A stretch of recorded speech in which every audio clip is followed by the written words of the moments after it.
साल 2008 ललिता कुमारी नाम की नाबालिग को 4 लोगों ने कथित तौर पर किडनैप कर उसके साथ यौन शोषण किया।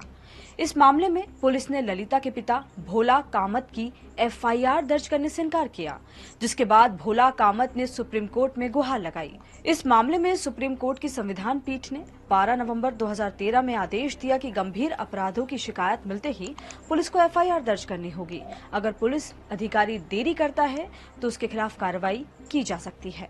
पुलिस के लिए एफआईआर दर्ज करने में ये केस एक बड़ी नजीर बना, लेकिन 1 जुलाई 2024 से लागू 3 नए क्रिमिनल कानूनों के बाद सुप्रीम कोर्ट का यह आदेश अब बेअसर हो गया है।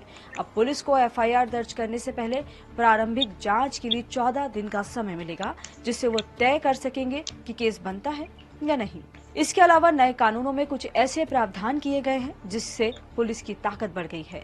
ऐसे में आम नागरिक को इसकी जानकारी होना जरूरी है। इसलिए आज भास्कर एक्सप्लेनर में नए क्रिमिनल कानूनों के प्रावधानों को डिटेल में समझते हैं।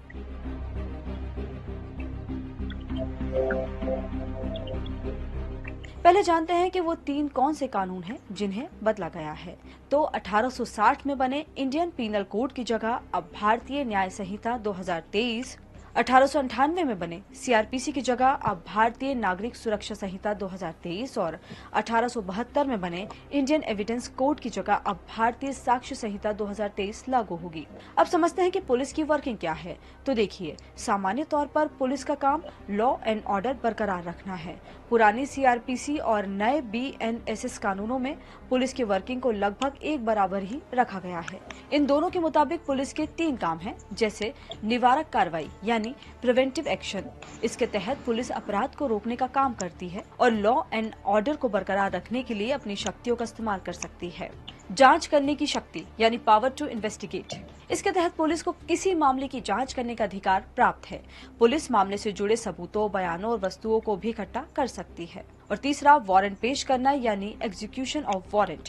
अदालतों की ओर से जारी होने वाले वारंट को पेश करने और उसके तहत कार्रवाई करने का काम पुलिस का ही होता है। अब जानते हैं कि नए क्रिमिनल कानूनों में वो कौन से 7 प्रमुख प्रावधान जोड़े गए हैं जो पुलिस की पावर बढ़ाते हैं। तो पहला प्रावधान है, पुलिस के निर्देश नहीं मानने पर अब गिरफ्तारी होगी।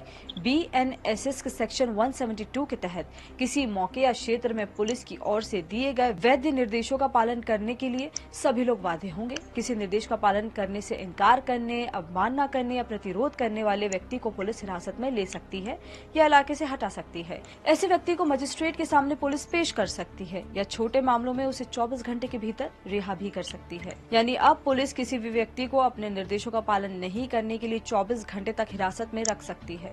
दूसरा, पुलिस रिमांड की अवधि 15 से बढ़ाकर 90 दिन हुई। यानी पुलिस आरोपी को 3 महीने तक अपनी कस्टडी में रख सकती है। अगर 15 दिन पूरे होने से पहले बेल मिल गई तो पुलिस 1 दिन पहले रिमांड के लिए आवेदन दे सकती है, जिससे बेल रद्द हो जाएगी। साथ ही बीएनएसएस के 187(3) में पुलिस हिरासत के अलावा अन्य शब्दों को हटा दिया गया है, जो पुलिस को हर अपराध के लिए आरोपी को 3 महीने तक रिमांड की अनुमति देता है। तीसरा, गिरफ्तारी के दौरान और कोर्ट में आरोपी को हथकड़ी लगेगी। सेक्शन 43 के तहत पुलिस आरोपी को अदालत में पेश करते समय हथकड़ी का इस्तेमाल कर सकती है। पहले के नियम में आरोपी को हथकड़ी न लगवाने का अधिकार था। प्रेम शंकर शुक्ला मामले में सुप्रीम कोर्ट ने माना था कि हथकड़ी का इस्तेमाल करना मानवीय गरिमा के लिए घृणित और संविधान के आर्टिकल 21 का उल्लंघन करता है। चौथा प्रावधान है, पुलिस एफआईआर से पहले 14 दिन प्राथमिक जांच कर सकती है। पुलिस अधिकारी किसी संगीन मामले में शिकायत मिलने पर एफआईआर लिखने से पहले अपने सीनियर ऑफिसर से अनुमति लेकर 14 दिन की प्राथमिक जांच कर सकेंगे। यानी पुलिस अधिकारी को 14 दिन का समय मिलेगा, जिसमें वो तय करेंगे कि मामले में प्रथम दृष्टया केस बनता है या नहीं। 5वें प्रावधान के मुताबिक देशद्रोह और आतंकवाद बीएनएस में शामिल है। बीएनएस में टेररिस्ट एक्ट नाम की एक नई धारा जोड़ी गई है। इसमें वही प्रावधान है जो यूएपीए 1967 में धारा 15 से 21 में है। इसके तहत जो व्यक्ति किसी भी तरीके से भारत की संप्रभुता या एकता और अखंडता को खतरे में डालता है या ऐसे किसी कृत्य में शामिल होता है या करता है तो उसे उम्र कैद या 7 साल की जेल और जुर्माना देना होगा। छठा प्रावधान है, क्राइम के जरिए कमाई प्रॉपर्टी को पुलिस कुर्क कर सकेगी। नए कानूनों में प्रॉपर्टी को कुर्क करने यानी जब्त करने का अधिकार पुलिस को दिया गया है। BNSS के सेक्शन 107 में इसका जिक्र किया गया है।